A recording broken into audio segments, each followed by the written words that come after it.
Hey everyone, my name is Rooster, and welcome back to Mechabellum, and welcome to another episode of Community Plays, where today we'll be featuring a game sent in by Bubblegum. So, first and foremost, thank you very much to Bubblegum for sending this in. He's playing against Nightlight, and the MMR of this game is up and around the 1000 MMR mark. I believe it's slightly above. And Bubblegum here decides to go for a Saber-tooth opener with fangs, and he is a Rhino specialist. Very strong specialist, one of the strongest in the game, always has been. So I think you're always happy to pick that. Now, he decides to play defensive here, which normally speaking, I would not advise if you go with Sabers. Saber is really strong currently, but the reason it is because it's very powerful on aggro, and it pairs very well with Hounds. And we will see Hounds, but defensively, it's not always the best. Now, the reason why it's acceptable here is because you're up against Steel Balls on the other side from Nightlight, which can be a little bit tricky in a headbutt or a really short-range scenario for the Sabers to deal with. So creating a bit of space here, I think, is acceptable. But generally speaking, if you're going to pick for Sabers, try and play towards their strengths, and also try to play towards Hound strength, which is, short-range engagements, typically. Here it's fine because the opponent is going to play aggro anyway, so it's going to be somewhat short range even if you're defending. And Hounds are great into fangs, and they are also great at stalling Steel Balls. So I don't mind this too much. We get asymmetrical deployment, and we have an asymmetrical deployment here from Nightlight, who is a training specialist, immediately levels up Hounds. Hound Ball, classic pairing. Bit of a rough starter, I would say. Fang Ball has a lot of hit points, but the reason is that it doesn't have the best synergy, right? Like fangs are really slow, whereas balls and hounds tend to be a bit faster. So you can struggle in the early game. And, well, lucky for him, pushing on one side does giving him a little bit of an advantage. But he might still end up losing here as this right side is still alive for Bubblegum. And, yeah, there's not enough material, I think, here to get rid of a Saber-tooth on round one. All in all, though, I think that both rounds are... or both placements are completely fine. I think that the comps here that are being played are fine, right? We have all of the bases, we have chaff clear, we have DPS, so everything is a-okay.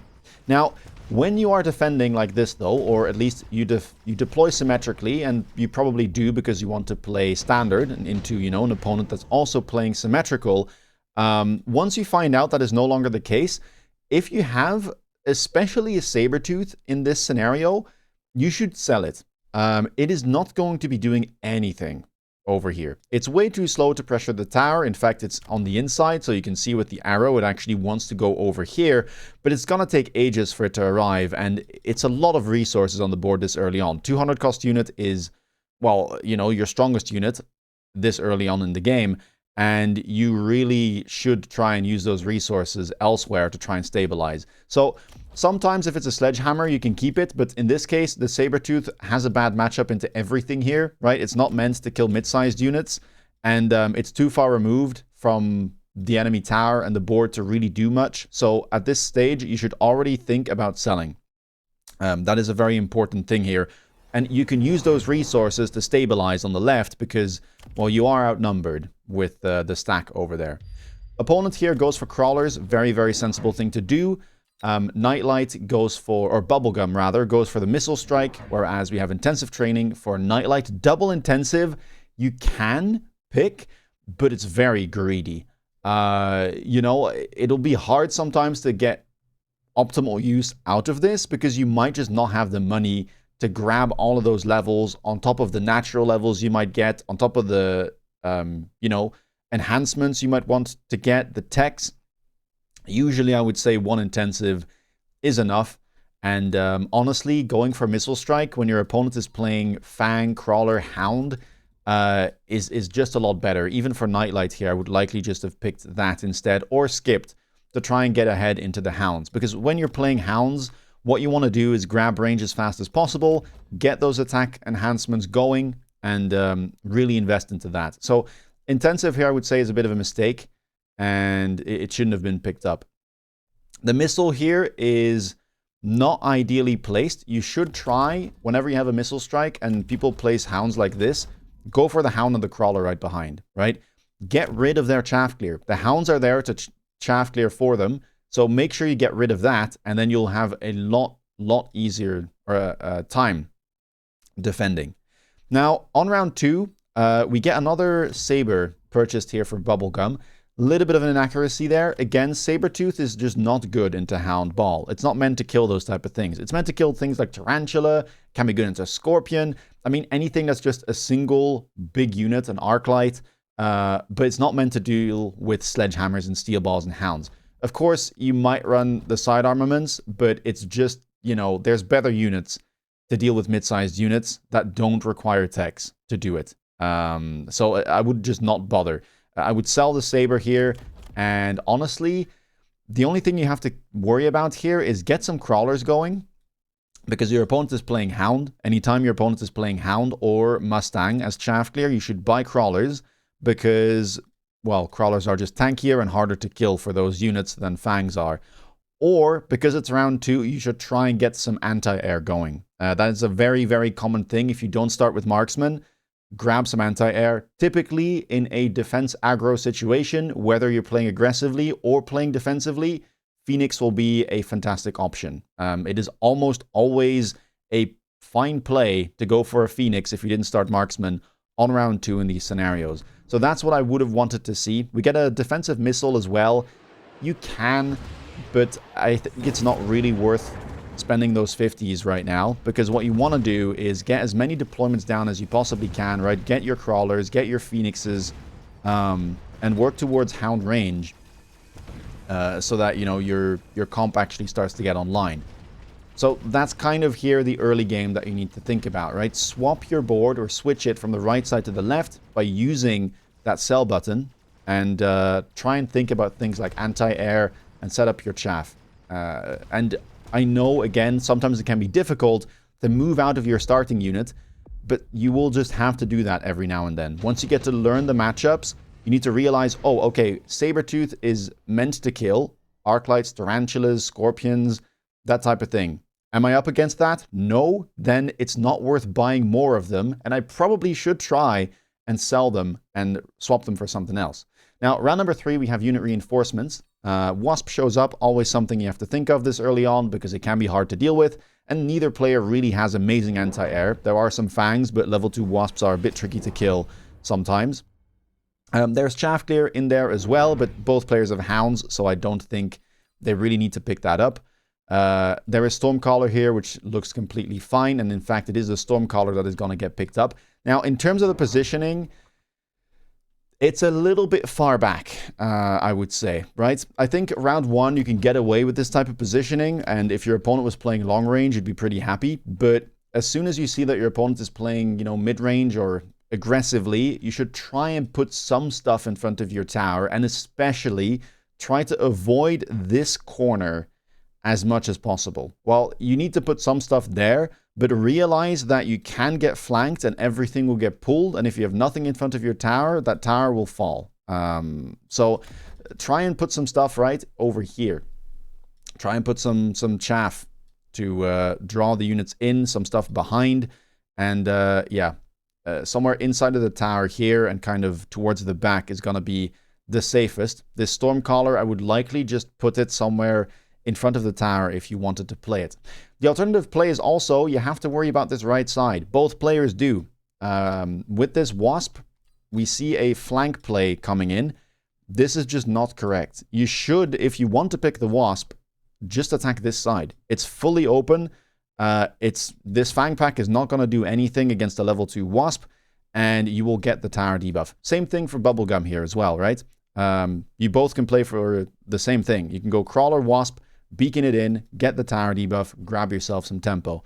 If you do this, the Wasps are going to have to spawn in for 8 seconds, and then they're going to have to travel to the tower, kill some stuff on the way. It's going to take way, way longer than just, you know, pushing on the empty side of the board. So that is something to be a little bit attentive to, and also something you should try and think of. Like, hey, this Wasp is available. How is my right side doing?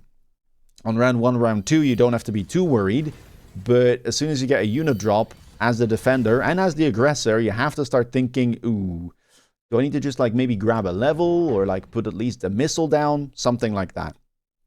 More Hounds are being picked up here. Anti-air situation still not amazing here for Nightlight. I would probably like It's fine not to do so with the Wasp if you put it over here and just hope that, you know, you auto-win the round or you have enough anti-air with the late fangs dropping in. But it's a little bit risky. We get double Phoenix now for bubblegum. I did mention it as a solid unit, so I don't mind the pickup. However, one of the Phoenixes is being purchased on the weak side of the board, and it's all the way at the back, right? Look at this. We have Phoenix now shooting at a pack of fangs. That is not what you want your 200 cost air unit to do. You want to pair it, first of all, with some chaff. And really, if it's on the empty side of the board, you might as well start your own attack. If you wanted to put a unit over there. You don't need to, but if you're going to invest units on the empty side of the board, make sure you threaten something. Because right now you're not threatening anything. And, well, you can see the result, right? It just doesn't work out too well. The late fangs here will be enough to chaff clear or to get rid of the Phoenixes. And now the opponent gains a whole bunch of tempo. And we head into round 4. Not the end of the world, though. Both players still healthy. But those are some things to think about. Round number 4. And we get a bunch of cards. You could pick extended range Phoenix. It's not that bad of an option. Amplifying Core gets picked up. It's an expensive item, but it can be alright. It goes onto the steel balls. There is a level there. Opponent is not playing Scorpions right now, so I don't mind it too much. This will be a big threat. And bubblegum gets access to his Rhino. Now, same thing here, right? Once you get that Rhino, kind of like a unit drop, especially when it's a fast unit, a tanky unit, start thinking about making plays. That's a very common thing when you're playing defensive or aggressive, right? Is what is going on the weak side of the board? Can I push in? Can I get a tower debuff for little investment? In this case, so far, yes. Of course, your opponent could realize it and suddenly do something about it, but empty side push here with a Rhino, very, very common play. And it's pretty hard to stop, honestly, on round 4 when it comes out, unless your opponent wants to preemptively put a steel ball down, which is possible, but if they do that, they don't really make their strong side stronger. Round number 4, we now have to start thinking about ranging our chaff clear. That's a very common thing, and you will often see me hear it, and we do see that out of Nightlight. A little bit of a positioning, like, inaccuracy here, right? Stacking 2 hounds on top of one another, not really necessary right now. This hound should have been over here, staircase it, and then at least you have some defenses for that right side of the board. Right now, bubblegum could even just buy a Stormcaller, put it on the line, and snipe the tower. So that is something you have to think about. Now, I think bubblegum maybe didn't realize he had a Rhino because it stays on the helipad, and nothing much is done with it. We get double Mustang out of Nightlight. Not a bad purchase. It does pair up well with Steel Balls. It's pretty good into Fang. It's pretty good into Phoenix as well. And we get a Farseer out of bubblegum to deal with that Wasp, which is alright. I don't mind it too much. It's a pretty good unit into Hounds, and it's honestly not that bad into Steel Ball either, so I think it's fine. If he's not going to be ranging his Hounds, though, we also have to start thinking a little bit about our chaff clear here. You could try and go for Vulcan, but once the Steel Balls start leveling, and the Hounds as well, with armor on the bar, you have to be a little bit worried, so I think maybe something like a Wraith would make more sense. Right side does manage to get in eventually, so that's a nice little result there. And you can see the impact it has. Left side wasn't doing too well, but with 9 seconds of debuff, it turns around the whole fight. And now the Sabres are actually doing rather well, which will happen if you know, you get debuffs and you clear the enemy chaff well enough. So a good round here for bubblegum. Gets the win, gets the tower debuff, and yeah, Nightlight should have probably defended the right side a little bit better and set up for that. Round number 5, we get a bunch of items and some spells. Heavy armor here gets picked up for Nightlight, which is not a very good item on the Steel Ball, so I don't mind it. He also has a bunch of intensive trainings to make high-level Steel Balls, so there is a serious threat over there. Bubblegum decides to go for the Missile Strike. Perfectly fine. Could also go for the Smoke Bomb. Although generally, I think when people are pushing in with like Hound Ball, the smoke is not even that impactful. So I don't mind it here. Again, we should be aiming for Hounds anytime we can. Level 3 Hounds, I believe, normally don't get one-shot by a Missile Strike as long as the opponent takes Defense Enhancement, which they haven't. But you should be aiming for the level 2 Hounds with chaff behind. And aiming for the Mustangs is fine as well, right? Get rid of your opponent's chaff clear and they will have a really bad time. We get range now on the steel balls. I don't mind it too much. I think investing into steel ball can be a bit tricky sometimes, but in this scenario, it looks good. Bubblegum doesn't have really good counters yet to steel balls, and ranging them will make it much, much easier for them to take out the enemy sabers, which are the main source of DPS right now. Another Stormcaller gets picked up. It's fine if you pair it with oil. This is also something that I see a lot happening in the mid tiers, is people just completely forget that Sticky Oil Bomb is available. It is one of the best spells in the game, if not the best spell, considering that it's always available. Defensively, it is a nightmare to deal with for the aggressive player, and it sticks around for 2 turns, right? It slows down all the units, and it makes it so much easier for your Stormcallers to hit their targets. So be sure to just buy that, right, in the early to mid game, round 3, round 4, round 5, and get it off cooldown as well, or on cooldown rather, so you might get a second use out of it, and, well, later on you can get fire drops, and then, you know, light the oil on fire. So that is something very important to do here. Stormcaller, it's alright, but it's not amazing into things like steel balls because of how fast they are. So be a bit careful with that when playing defensively. One thing as well is that we are buying a whole lot of fangs, which can be fine, but I wouldn't do it into, again, Hound Mustang, right? Mustang Hound, their favored chaff to clear is fang.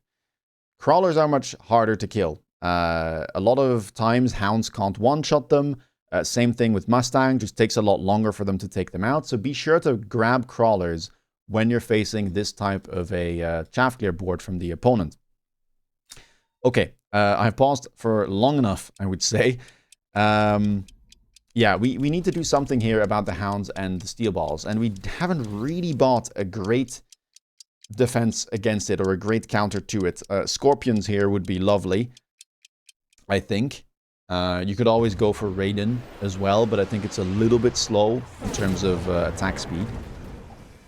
So generally speaking, I would probably just try and go for Wraith, but Hound range here works as well. Hounds are really nice into steel balls. They're really good chaff clear later on if you manage to get the levels. And yeah, I mean, things are going all right, but you can now start to see that the steel balls are a bit hard to kill. The sabers can only take out 1 at a time. If they have items, it might even take 2 shots. It's just not very efficient. So once you see your opponent go for ranged steel ball and, you know, have the heavy armor, the amplifying core, now you basically are forced to go into Scorpion as your best response. Luckily though, we have all right chaff. We would have liked maybe some more crawlers, but the situation seems fine. The opponent isn't really getting in super fast, and the chaff clear situation seems to be okay too. Bubblegum does end up losing on round 5, but it's peanuts in terms of how much damage he's taking.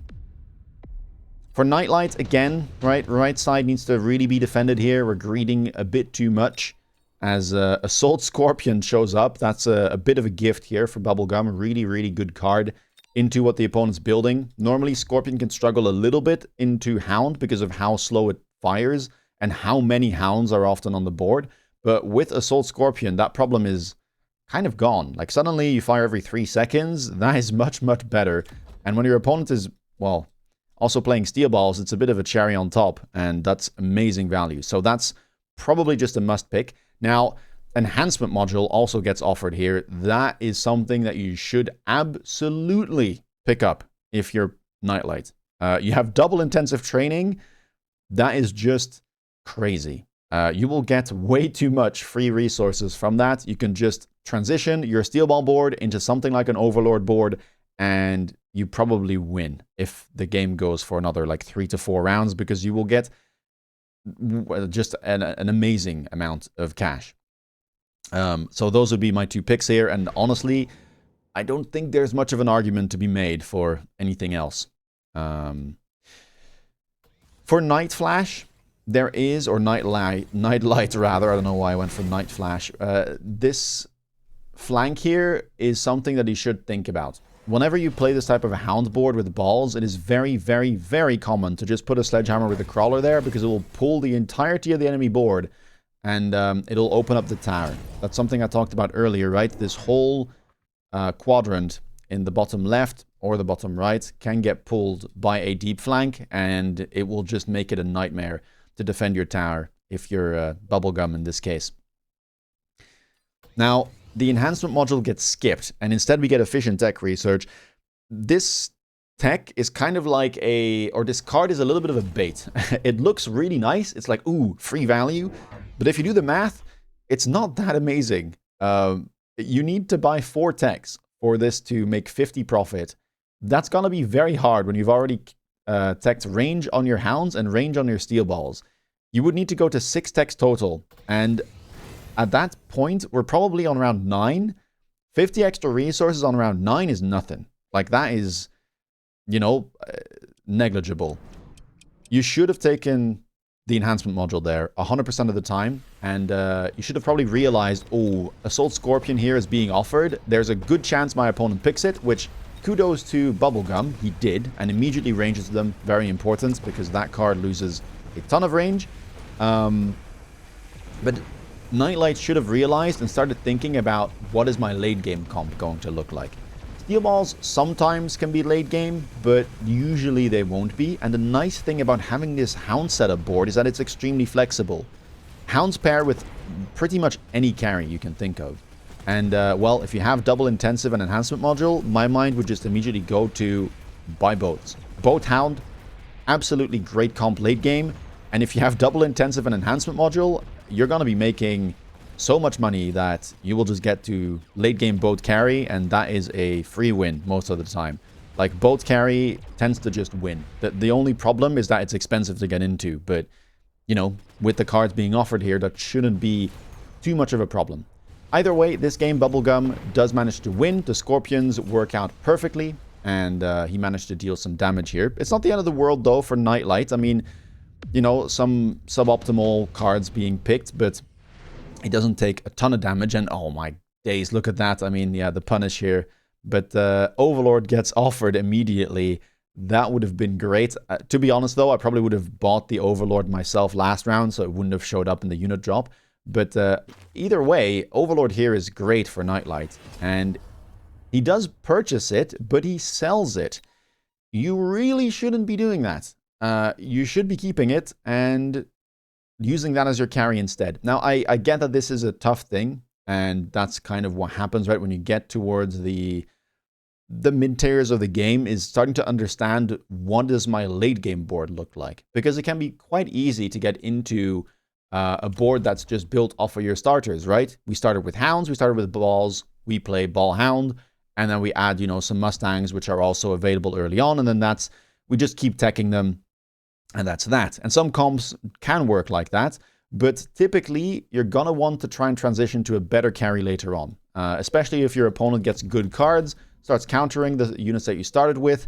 It's just not worth staying inside of these balls. You should just get rid of them, and or at least, you know, you can keep them, but use your money elsewhere. And the game here is giving an out with Overlord. Overlord carry is just great. I mean, it looks so good here too. Overlord is one of the best counters to Scorpion, because obviously they can't shoot up, and your opponent does not have great anti-air, right? There's one Phoenix untechted, there's one Farseer untechted, and the other Phoenix is on the other side of the board. Again, I will highlight that this is open. We should fix that, but I'm not going to like keep mentioning it every single round. But every single round up to now, we could have made plays on either side and taken that tower. So yeah, this should have been an Overlord. Instead, we kind of go deeper into steel balls with Mechanical Division, which is a really good tech, but it takes away from our alternative carry. It will buy us time, but it's unlikely that as this game goes on, you're going to be able to kill these Scorpions with steel balls. So it would be better to, again, use that money in a different carry that will be able to do that in the long run. Mechanical Rage on the Hounds is perfectly fine. I don't mind that. It is usually one of the techs you want to work towards. And, I mean, we have the levels to justify it here. Finally, we do see some defenses here from Nightlight with the Mustang and the Hound. You should be leveling the tower in this case if you're going to put all of the stuff that far back, because, again, Stormcaller on the line would take this instantly. And, you know, multiple things here can be done. a flank to pull things away, plus something on the line, would all work very well. We grab some wasps, which I don't mind. None of these units like dealing with wasps. There are a bunch of fangs, but most of them should die pretty quickly. And one thing that bubblegum is doing well here is picking up the enhancements from the right tower. So double attack enhancement and defense enhancement here already picked up, whereas the opponent hasn't purchased a single one. When you're playing hounds especially, you really need those enhancements. First attack enhancement, second attack enhancement, once you get to like round 7, just very, very, very good. So you should be looking to buy those. It'll make your games a lot easier. Now, this round does go well. The chaff clear is a little bit on the low side for bubblegum. There are some hounds, but it's just not really enough. And against, you know, the mech rage hounds from Nightlight, the mechanical division balls, all of these mustangs, he actually gets a really good round in and deals a bunch of damage there. And that sends us into round number 8. Now, on round number 8, nothing too special. We get Photon Emission. It gets picked up by Nightlight. I think it's better for Nightlight here than for Bubblegum. I think Bubblegum realistically could have just skipped that. It's not going to do too much. You might want to just use those 150 resources elsewhere. And kudos to him. He realizes, hey, I'm getting stuck on chaff a little bit too much. My opponent bought wasps as well. I'm going to go for Wraith. Now, Wraith was an option very early on. I mentioned it. It's one of the classic counters to Hound Ball. Just a very, very solid chaff clear unit. And it also protects you against these type of wasp plays. So yeah, I love this play. Goes for range and 8 gun immediately. There is some stuff here that should be sold. We have started selling some stuff here and there, but realistically, like these sabers should be sold. There was no reason to level this one on the right in the first place. You can see that it's not doing much, right? Not even 10k damage. 500 damage last round. This one's doing all right at 20k, but it's being replaced by scorpions, and this is often something that you will see at these mid tiers is you need to make your board more efficient. So get rid of stuff that doesn't do anything. If you have overlap between units and one of them isn't teched, it's probably fine to get rid of the unteched unit. Same thing here. Last round, right, we had the Overlord take and sell by Nightlight, but Bubblegum ended up going for Fire Badger, which is fine to use with an oil play. Again, the oil is available, but you should not be looking to keep those Fire Badgers if you're not going to tech them. And honestly, you shouldn't be trying to tech them because Fire Badgers are not good into Hound. So what you should probably do is take 2 Fire Badgers, sell one of them, and then go for a fire play and sell the second one you have the turn after, right? Recycle, reuse that money for things you actually need. More scorpions, more chaff, go for, you know, set up your Wraith, which might take a couple rounds because you need the techs and you need to get, you know, 4 of them. And all that cash is going to help with that. Round number 9, we get unit reinforcements again. And here, once more, we are going to see Bubblegum go for the double spider. The spiders are not doing anything here, right? Especially if they're not teched. And you shouldn't be looking to tech them because you already went for double tech Wraith, which is a perfectly fine chaff clear unit, and it does not need any help from another chaff clear unit. So you're better off here when you're basically set to either just take and sell. In this case, I likely would take and sell, or to go for more anti-air / DPS, because that's the one thing that's lacking, right? We don't have an amazing amount of anti-air. We have, again, the Phoenixes untechted, the Farseer untechted. The Wraith does help out with anti-air, but it's not really made to kill stuff like Raidens, which were offered in the unit drop, and they were taken by Nightlight. So here you should probably take the Raidens yourself, or just take and sell the Typhoon. You could go for the Sandworms, but into Steel Ball is not amazing, so you would be using them on the right to, again, right, pressure the tower.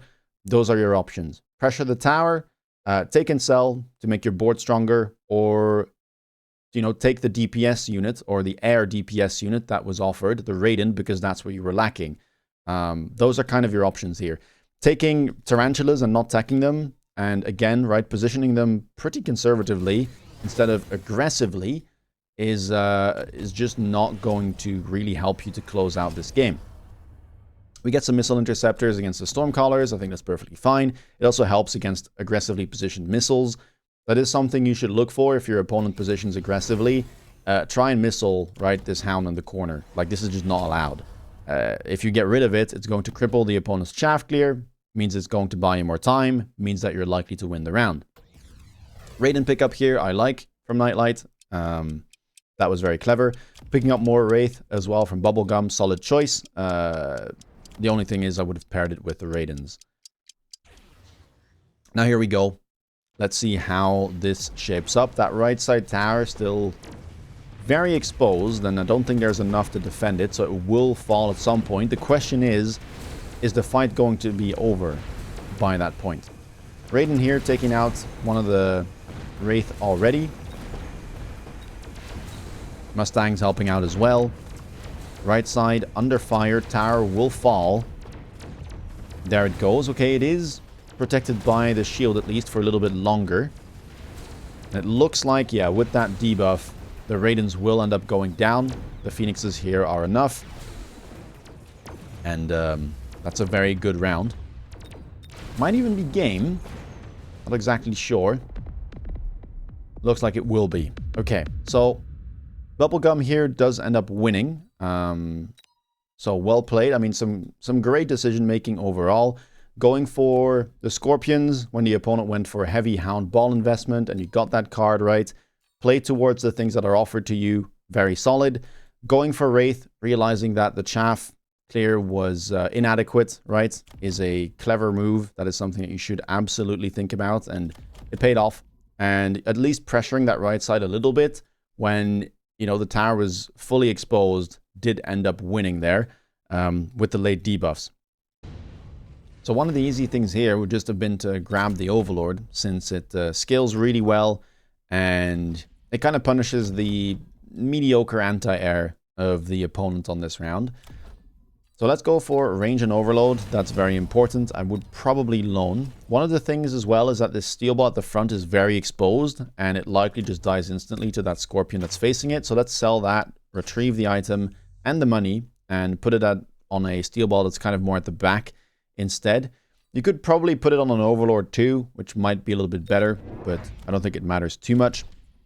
And then we're just going to buy more Overlords. What you could even do here is really try and punish the positioning from the opponent and just send an Overlord into their left tower. And then if you go for a Crawler, put it all the way over here, it should pull most of the enemy units. Even this Hound really should get pulled. So let's just do something like this. And then I will grab temp speed. We're not using the intensives here again, right? This is kind of the awkward bit about having double intensive. If we had enhancement module, we would be very happy, but we didn't pick it. And yeah, this should already be a little bit better. Okay, there is a Fang added there, so I guess this Overlord will be pulled a little bit more towards the middle. But it should still be able to do quite well. You will see it will lock on to some Scorpions. It'll help us out. It won't grab a debuff, but that's not really too much of an issue. The right side here is doing very well. The Overlords are crushing. And yeah, you get a really nice round out of it. Of course, it was a round win as well for Bubblegum before, and I think the damage is kind of comparable, but this just gives you so much better of a late game board, because now next round you can buy even more Overlords, and you've also kind of like asked Bubblegum to do something about this Overlord, right? You will probably just end up selling it and just fully commit to the right side, maybe get a couple levels into the tower in case there's a counterattack, but it just sets you up for, yeah, a lot better board later on. And I guess one final thing on the same round, but for Bubblegum, would be to use the Fire Badgers like he did, but actually buy the spell that is on the tower here. So a common thing would be to go for Fire Badger, sell one of them. The other one will be sold next round, but for now we're going to be using it to set this oil on fire. We can probably just place it somewhere like this, and we should be fine. You do have to be a little bit careful, so maybe we put a shield over these fire badgers, so they actually do end up connecting. You could also place them vertically. That tends to make sure the back one has a bit more survivability. It doesn't need to survive for very long, but, you know, at the very least here, it should be safe. The opponent here did get offered Overlord, so I would be a little bit, you know, wary of that. And I would likely just end up, I mean, you could buy a couple more Farseers. You could also try and see what your opponent does and then go for Farseer later. You could range your Farseer if you really want to. All of those options would be fine. I wouldn't mind another Scorpion in the middle here either. I guess I would probably end up leveling this tower because I know it doesn't get attacked, but in reality, I think you do have to be a little bit careful here of, you know, what your opponent might end up doing. And I think I would grab another Farseer. And then maybe recruit something else. I mean, it's a bit late now to go for crawlers. It would be nice to have some more. But I think I'm just going to go for maybe a Fang here in front of the tower. Level these guys up. Level that guy up. Go for a second attack enhancement. And call it a day. This kind of sets you up for, you know, if the opponent does go boat, you then can go for aerial specialization on the Farseer, and at least you already have the counter available on board. But yeah, the fire here should help.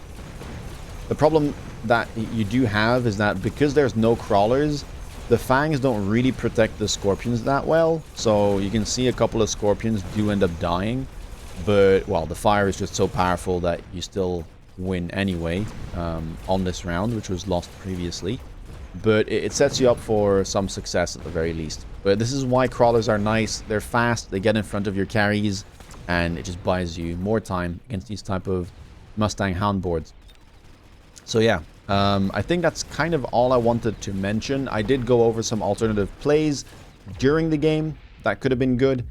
But I hope that this was instructive for those of you that sit around this level. Or even if you're not, maybe there's some tips in there that you can use even if you're higher rated than, you know, the game that was shown. If you like this video, please leave a thumbs up and let me know down in the comments what you thought of it. If this is something that, you know, you found helpful, if it's some things that you struggle with as well in your games, let me know. If you want to stay up to date with my latest content, please consider subscribing. And if you want to see me play live, check me out on Twitch. With that being said, take care guys and see you next video. Bye bye.